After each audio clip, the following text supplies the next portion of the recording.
Welcome to the Aesthetic Doctor Podcast. We don't shy away and keep secrets here. We empower you with education, telling you the truth about all things aesthetic medicine while encouraging you to be the best version of yourself. It's time to look great and feel good doing it. This is your host, mom, speaker, and board-certified physician, Dr. Judith Borger. Hello, friends. This is Dr. Borger, and today I'm going to share all my secrets with you on how I have built my med spa from a $40,000 initial investment that I self-funded into a brand that has made multiple millions of dollars. And I just hit a big sales goal yesterday. So definitely riding the high. Why am I doing this webinar? So, I am loving my life. I am living my dreams. I am very fortunate and blessed and grateful to be as successful as I am. And I'm getting a lot of DMs and messages and requests sort of saying, what's your success ratio? I'm sorry, not what's your success ratio? What's your recipe for success? How did you do this? How did you do that? And some of these questions are super broad, and I'm not going to type like 20 minutes of text because people are like, how did you grow your med spa so big? Well, that's a long answer. Then I also made a post recently in a group that said, ask me anything. And I got so many questions. And again, I answered the short ones, but there is so much excitement about this. There's so many questions I'm getting. There's so many DMs I'm getting. There's so many emails I'm getting. So I figured I will just talk about it once and then everybody can listen to it. So here it goes. This is unfiltered. This is unscripted. It's like you and I were sitting down in front of each other in a coffee shop. So I am an emergency medicine physician by training, and I completed emergency medicine residency. I completed a fellowship, and then I did private practice emergency medicine for several years. And that was full time. I did definitely consider dermatology as a specialty. And then what happens with so many of us, I did a rotation and it was super boring. Like, it was medical dermatology, and the dermatologist I ended up shadowing, who was a super nice guy, but it was literally like rash prescription, rash prescription, rash prescription 60 times a day. And I was like, oh my God, I don't think I can do this. So I ended up doing emergency medicine. I love emergency medicine. I love doing a little bit of everything. But there was really always this desire and this interest. And then I got to do a cosmetic dermatology rotation, which I loved. And I was like, oh my God, this is so cool. This is what I want to do. So that it was definitely in the back of my mind. I completed residency, I completed fellowship. I'm in practice several years. I don't even know how many, but I'm definitely in practice several years. And, once you're more than like 5 years out, your learning curve sort of drops off in clinical medicine, right? Like, you learn so much in residency. Of course, you've learned so much in med school. And then I think in the first 5 years out in practice, especially in a field like emergency medicine, you learn just as much again. And then what happened was kind of the learning stopped, and I was wondering, like, what else is there? And emergency medicine is quite algorithmic in nature. And so I was missing the artsy side. I was missing the creative side. I was missing the right brain side. And I was missing the kind of connection with my patients that was more longitudinal and more like knowing them, knowing their families, knowing when they were going to get married. Because especially when you work resuscitation shifts and all of that, you get to do really cool things and you get to save lives. But, there are people that you know very little about, and the sickest one will not remember me. So I definitely missed having more of a longitudinal relationship and connection with my patients. So because I'd always had that interest, I continuously kind of stayed abreast of the newest development, was looking into like things that were coming out, was listening to podcasts and so on and so forth. So I decided to get certified in aesthetics. Also, as a caveat, the town that am still living in, it's a medium-sized town. It's probably not economically that well off, really. And so there were definitely people doing Botox and injectables. There's way, way more now, right? But back then, there was definitely people doing it. And I had one or two kind of very bad experiences where I had started getting Botox for the first time during fellowship.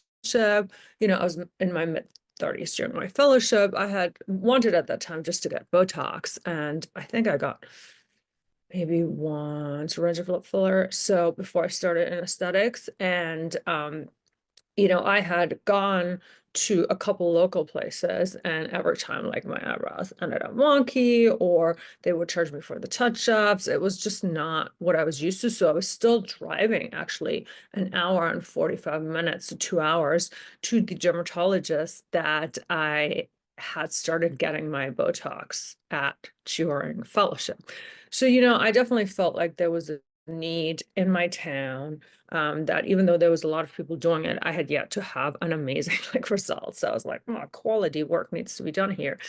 So that being said, this is how I started in aesthetics. It really started as a hobby business, a side gig.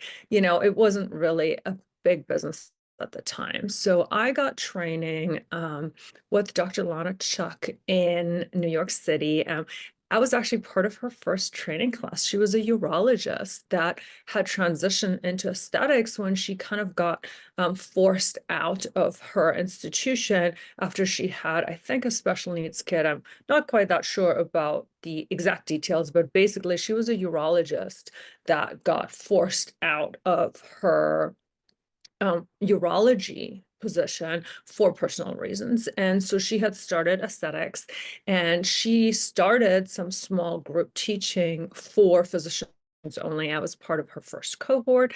And so I went to New York, I think 6 or 7 more times to train with her, again, because I wanted physician-specific training. And at the time where I didn't really have a mentor. The dermatologist that I had gone to, when I told her, she's like, oh yeah, you should totally do it. And then when I was like, well, can you mentor me how to start a med spa and this and that? She was like, well, I'm not the greatest person to shadow because I maybe do like 1 or 2 aesthetics patients a day, if that. I'm more on the derm side. That's what builds my practice, blah, blah, blah. Like, I can't really help you. So I really didn't have a local mentor, which I think most of us that started at that same time, which is, I think it was 2017. So that's like 8 years ago. Might have been 2016.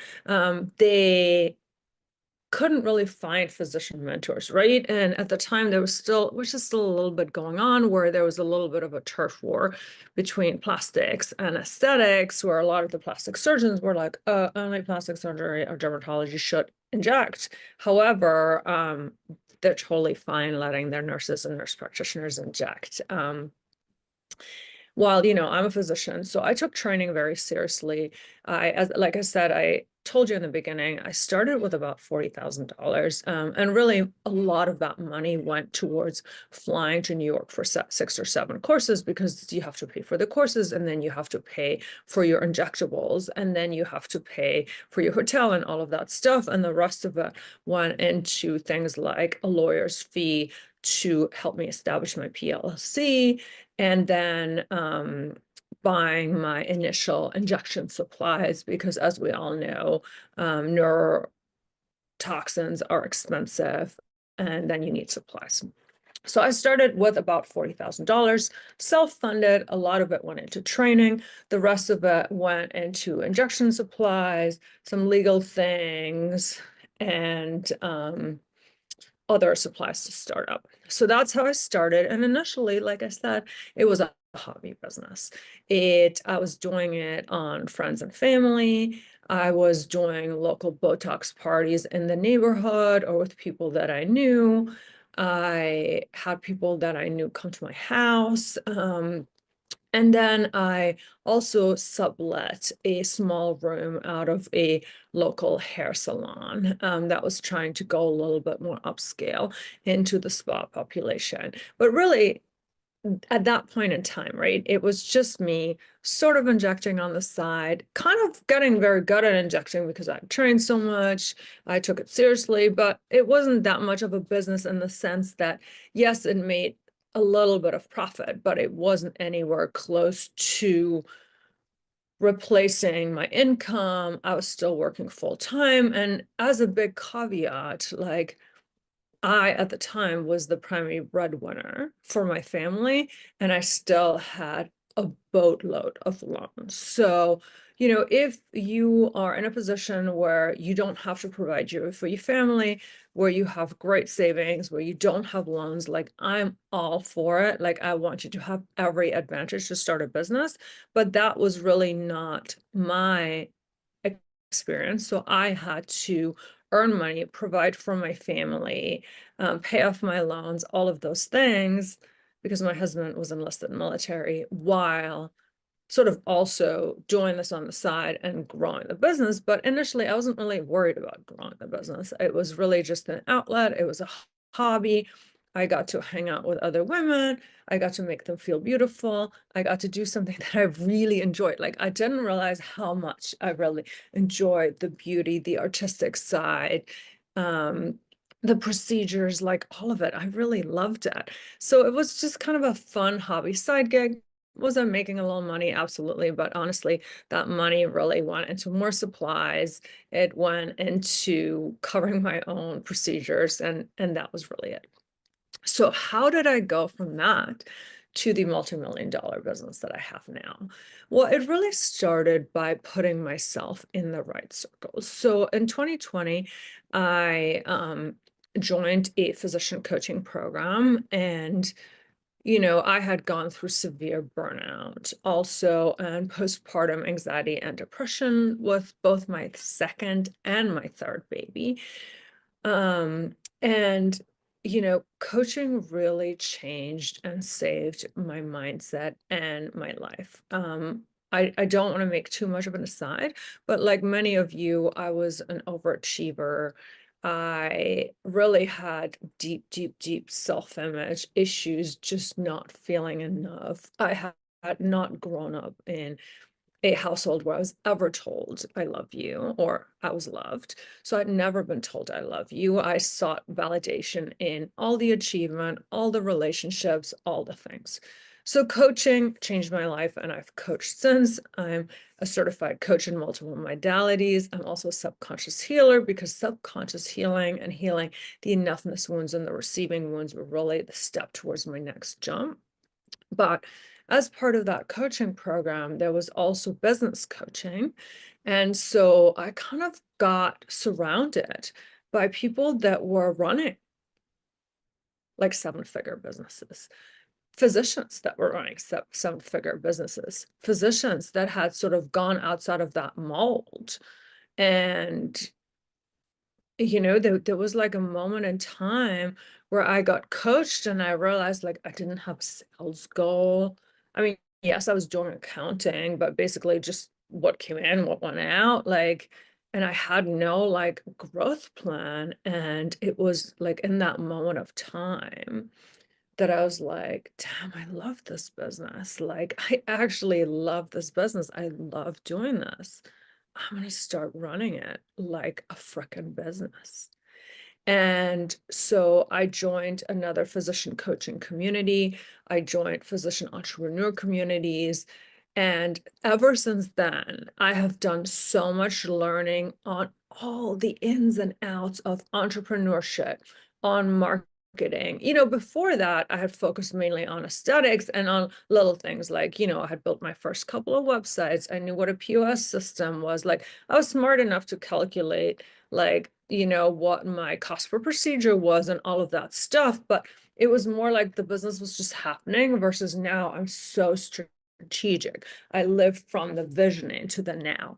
So that's really what changed everything was for me, is to get into rooms with people that were successful entrepreneurs and really realizing that I too was an entrepreneur, right? There was this whole self-image shift from this, like, oh, I do this little bit of Botox on the side, to I'm a freaking entrepreneur and I have a successful business. Like, that's what I was stepping into, because you know what? Even though I wasn't treating it, like at the time I was profitable, which a lot of people weren't. And I think some of that is also that I did have basic skills. Like, I had read up on accounting. I knew what my ROI was. I knew at least to, make sure that I had a certain profit margin per procedure, how to do basic accounting, things like that. So I had learned all those skills before, but then what really shifted it was the self-image. The self-image shifted into oh my God, I'm an entrepreneur and I'm going to run this like a real business. And for the first time, I set a sales goal. And because how do you know if you achieve something if you don't even have a goal? Like, right? That's the difference between just going out for a run. And there's nothing wrong with just going out for a run. But if you're training for a marathon, there's got to be a goal in terms of either miles or pace or both, right? To be that next level of success. I feel like every professional athlete or semi-professional athlete has training goals. So it's that same thing with business. That is what changed for me. So, and yes, my market is oversaturated. Yes, I had student loans. I'm just going through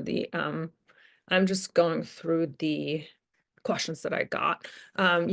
Since then, especially, everybody has opened a med spa. There's one popping up in the town I'm on, like it sounds like every month. And yes, most of them are mid-levels. Most of them are nurse practitioners, nurse anesthetists, PAs. There's even one by somebody who I'm not sure what her credentials are, but you know what? Her boyfriend is a doctor, so good for her. So yes, right now it's super oversaturated, I think, anywhere, unless you're super lucky and you're a small town. I don't know, Kansas, Montana, I don't even know where that would still be, where your town doesn't have a med spa. Even in a medium-sized town with lower than average income, there is tons and tons of competition. So yeah, so this is how I started. And then since I kind of started running it as a business, I have just, first of all, read or audible listened to so many books on entrepreneurship, on marketing, on sales, on SEOs, on sales system, on standard operating procedures, on all of these things. And I love it. Like, the big bottom line is that I actually am a creator as my archetype. And so that part of my personality where I feel most alive was actually being stifled in the ER. So when I do my archetype texting in entrepreneurship, I'm a creator. I love creating things. So really pouring that creative energy into my business and its growth is what has allowed it to be as successful as it is now. So financing, I self-financed. And then what I did for like a long time is just whatever I was making, I was putting back in, putting back in, putting back in, putting back in, putting back in. And even now, like, yes, I get paid by my business. It's definitely profitable. I pay other people's salaries. I pay myself a wage because I'm an S corp now. And then I take some profit, but I also make sure that the business has everything it needs for growth and expansion through strategic business budgeting. Okay, what else? Training. I told you about training. How did I get to the point? Yeah, and then I went from subletting to renting my first office in 2019. I was renting at the time it was 1,000 square foot office that I loved, with 2 treatment rooms. I hired my first employee, which was really, really scary to sort of be, well, actually, I hired my first employee was somebody to help me answer the phones and schedule patients, because I realized that I had more patients before that. Everybody would just text me. So my first hire was actually somebody to help me schedule patients.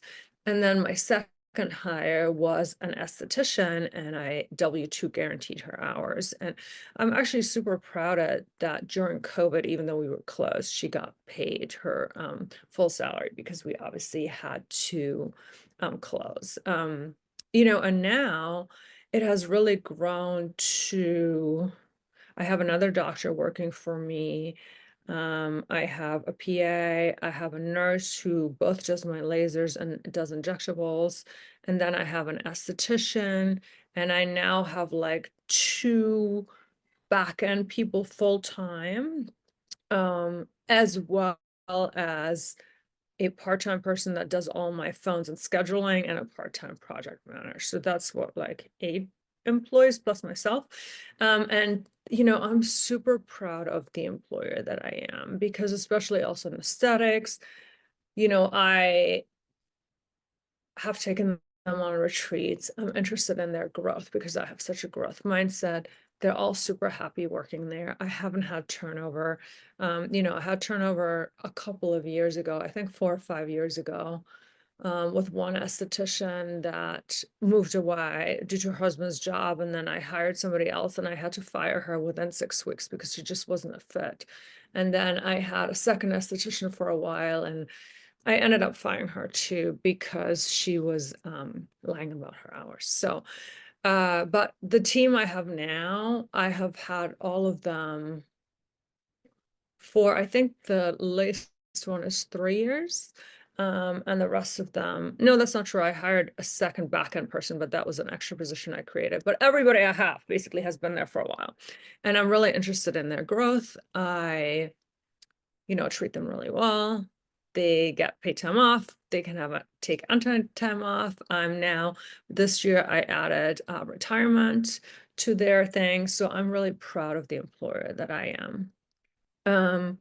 I did move into my own building. So I was in the other space from 2019 to 2024. We outgrew that. And so into 2023, I started looking for a building, and I found a historic abandoned building in our historic district. I bought it, and I spent about 15 or so months completely gutting and renovating it. Now, believe me, that took all my money.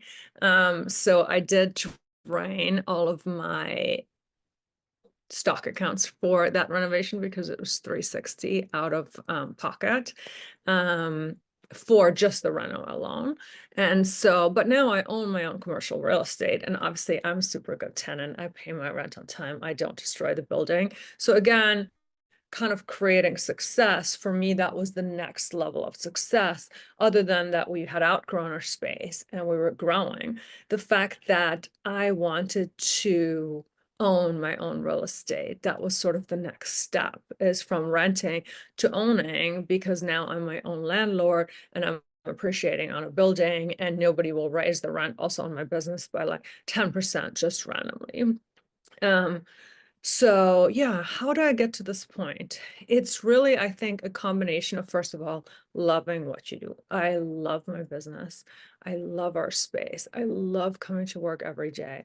I like most of my patients way more than my ER patients. And it's really about the patients, because, whenever I'm chasing like a big goal, like I did, I have to remind myself the money follows. So it's all about really caring about the patient in front of you, really delivering excellent service, really putting their benefit first, and then the money follows. It just is what it is, and then me, like I do so much mindset work. I do so much coaching work. I do continuous business coaching. I do continuous private coaching. Like I just try to get better and better all the time.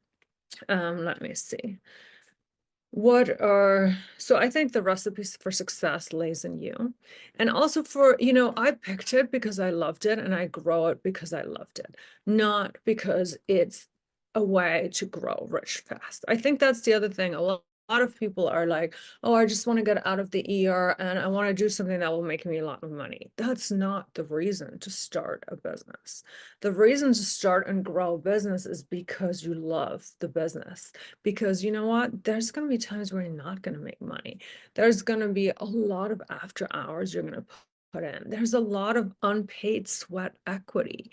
So until you love it, don't do it. Don't do it for the money, because you know what? Money is only worth so much, and I don't think money would follow if you didn't invite it and play with it and like really served.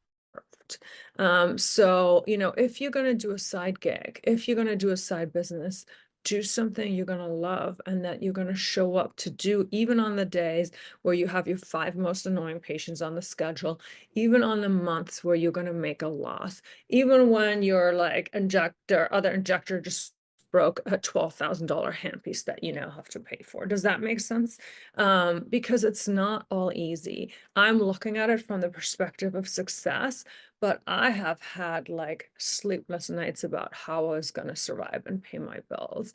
I've had gotten threatened to get sued because people are crazy, right? Thank God I've never had a truly bad outcome. But you know, even though people like you deal with a different kind of person and aesthetics, right? Like no matter how many times you say this is not going to give you the facelift results, and they're like, I know, but I'm not a surgical candidate. And you can document that 89 times. And then somebody's going to be like, well, I should have just gotten a facelift. I know you did all these procedures, but I'm not my money back. And you're like, no, because you got the procedures. There was an improvement. And we said from the beginning, it wasn't going to be a facelift, but they can frickin' haunt you. Anyway, and then of course, having employees, like I love my employees, but it also comes with its own challenges because now you're managing other people. Now you have to be responsible for other people. Now you have, you know, their salaries get paid way before money gets paid if money is short. So first of all, that is the truth. And then, you know, sometimes there's two that don't get along, even in a great team, or somebody pissed somebody off, or somebody didn't take out the trash, and now the next person is like, what? And so like, you know, or they want more money, or they show up late to work, or, you know, they did this, that, and the other. So employees, I love my employees, but I think for most businesses that are somewhere between 100,000 and $1 million a year, employees are their biggest issue. Let's see. I talked to you about finance. Collaborating plastics was another question I got. Do I have a collaborating plastics? Now, I don't have a formal agreement with a plastic surgeon. That being said, I have a favorite plastic surgeon in my town. He's amazing. And him and I have a very good relationship. So I do send him a ton of patients, especially as we've established a very successful weight loss program. And I don't believe in body sculpting, especially for great weight loss. I mean, to be honest, you're just going to need that tummy tuck, like nothing. So I don't even sell it because it's just, I feel like out of my own integrity, it just won't do the same. So, you know, I send him a ton of patients and we have a great relationship. So I have not had to call him in. And I am pretty certain, though, that if I had a bad enough complication that needed plastics, that needed debridement, him and I have such a good relationship. And he, you know, even admits, honestly, like he is an amazing plastic surgeon and he does a lot of breast reconstruction surgery. He does, obviously, now with all the weight loss, a lot of mommy makeovers and tummy tucks. He does facelift and all of those things. But he himself says, like, you know more about filler and non-surgical aesthetics than I do because you do it all day long and that's all you train in. You learn all the newest development. You learn all of the things. Like he's like, I do a little bit of it if somebody asks me, but really, mainly, I do surgery. So, you know, we have a great relationship. It's not a formal collaboration. I have not yet needed him. Whatever you need, you know, knock on wood if that was knock wood. But I am for sure that because we have a great collaborating relationship, that if I had to call him in and I needed something, that he would absolutely help me, sort of also because it's a good referral relationship. What else? Oh, the question that I got the most was a variety of how do you get new clients? How do you get new customers? How do you do all of that? So, at this point in time, I do very little paid marketing. What I kind of believe in is the orbit theory, right? Is that I just bring as many people as possible into my circulating orbit. We had done some paid marketing in the past, and we didn't honestly see the return on investment. It was everything, all of these companies with all their stuff brought out was like very generic or not good leads, or, like it just, we didn't see the ROI on Google Ads and any of those things. So what I focus on now is really, first of all, my biggest source has always been word of mouth and referrals. So, my retention in my clinic is amazing. Unfortunately, I live in a military town. And so the only people that really stop coming to me, I mean, of course, there's always one or the other, but generally it's because they get military stationed anywhere else. But number one, I focus versus on client acquisition, on client retention.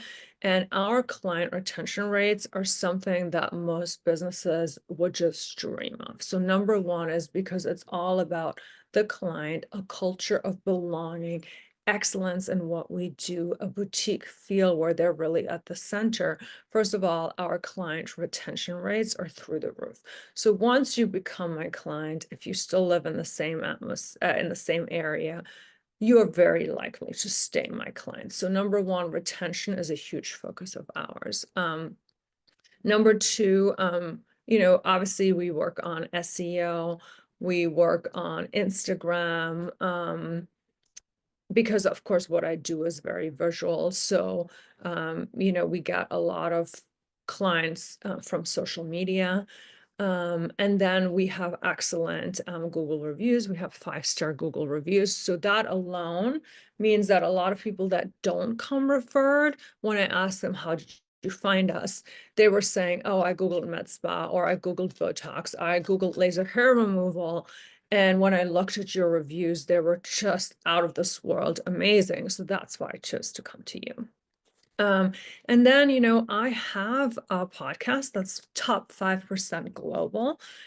And I just started a blog. And so, when I say I need people orbiting, it's sort of like I try to pull them into my orbit.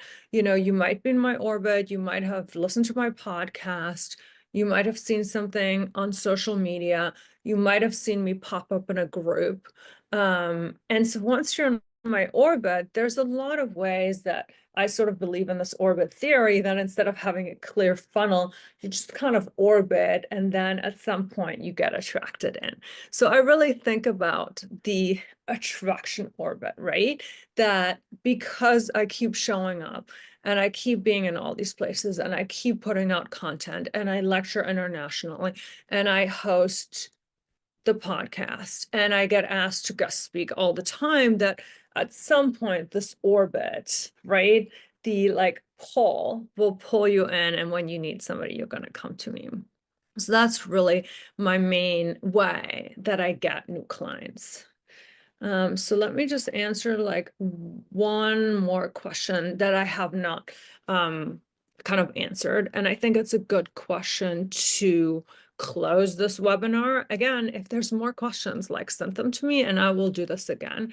And that is like, what would I recommend to anybody starting or wanting to transition out of their career? And it's always like to run towards something and not to run away, right? Because I think if all you're trying to do is run away, you're going to end up in a situation that might not be ideal. It's fine to want to get away from something, but then run towards a vision, a goal, and like something ideally that lights you up. Don't start a business because you think it's a get rich quick plan, or a, I don't ever have to work again. Yes, I'm in a position now that I've grown my business that the year is optional for me. I do it as my fun job. The ear is my side gig. Like, and I've rediscovered a new love from the ear after going through burnout probably twice, like, right? But I'm doing it because I freaking love both of my businesses. I also have a business coaching, hosting luxury retreats, hosting deep healing retreats. And it's not just for entrepreneurship, it's also for time freedom, it's for life freedom, it's for time management. And I do IV ketamine as well, integrated with subconscious healing and healing. But the idea is that if you have a business that you truly love, and when I step into my building and I step into the energy of it, it's like incredible. And so, if you're going to decide what you're going to do next, like do a business that lights you up, because like I said, it's a lot of work. I think about it all the time. I dream about it all the time. I get texts about it 7 days a week, whether it's from staff members, whether it's from patients, whether it's from reps, whether it's from everything. I mean, I have very good boundaries on this of it, like this is a non-emergent text, like not going to answer it. But as a business owner, like there is this joke of I traded my 9 to 5 for a 24/7. So that is definitely true. So do a business that lights you up and that you love in a way that you love, because I think that is the most amazing thing about entrepreneurship, is that you get to create. And as I said, I'm a creator. My archetype is a creator. So I created a business that I'm absolutely in love with. I actually created multiple businesses that I'm actually in love with. So rather than following somebody else's path, like create the business that you're in love with, because that is what will sustain you. There's going to be this beautiful relationship because every business has a soul. And then my second recommendation would really be to get mentoring and coaching. And yes, full disclaimer, not only do I do retreats for women's empowerment, I do deep healing retreats, I do a lot of business coaching. And I mean, of course, because I'm successful, right? But then I also have multiple coaching certifications, and leverage.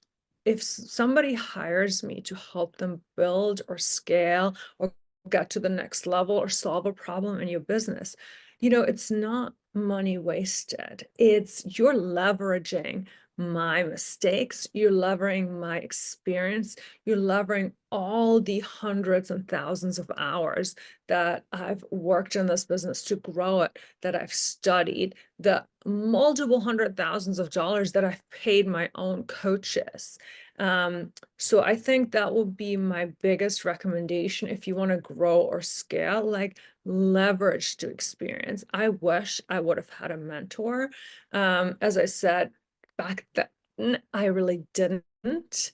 But since I found coaches, since I found coaching, I have a business coach and I pay her $50,000 a year.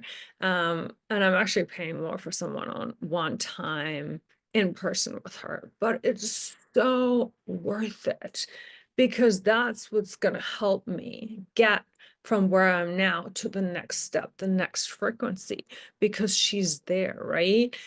So pick somebody who has something that you want. Again, not everybody who has gotten there is also a good coach. Make sure it's a match and then leverage their tools to kind of fast track your success. Yeah, that would really be my advice. That is my webinar. That is my kind of telling you my story on how I grew my business from an initial small investment, no business experience. So that's the other thing. I was never an entrepreneur. Like I did not grow up with entrepreneur parents. I never thought I was going to be an entrepreneur. I didn't even think it was a possibility for me to be an entrepreneur, right? So I think that was the first thing, was just realizing that other than doing a Botox side gig, I could be a successful entrepreneur. So again, this is my story on how I went from a small initial investment to having a brand that has produced multiple millions of dollars. And it's all behind the scenes for you. If you have more questions, if you want to reach out, my Instagram is at Dr. Borger, that's doctor spelled out, and then Borger.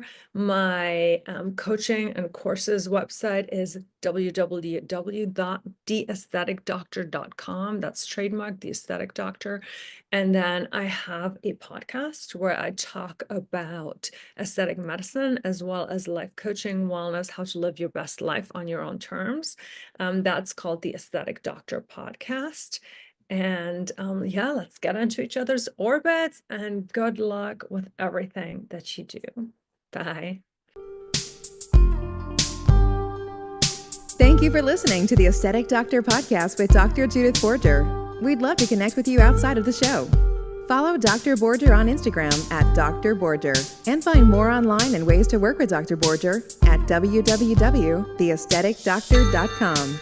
Until next time, be well.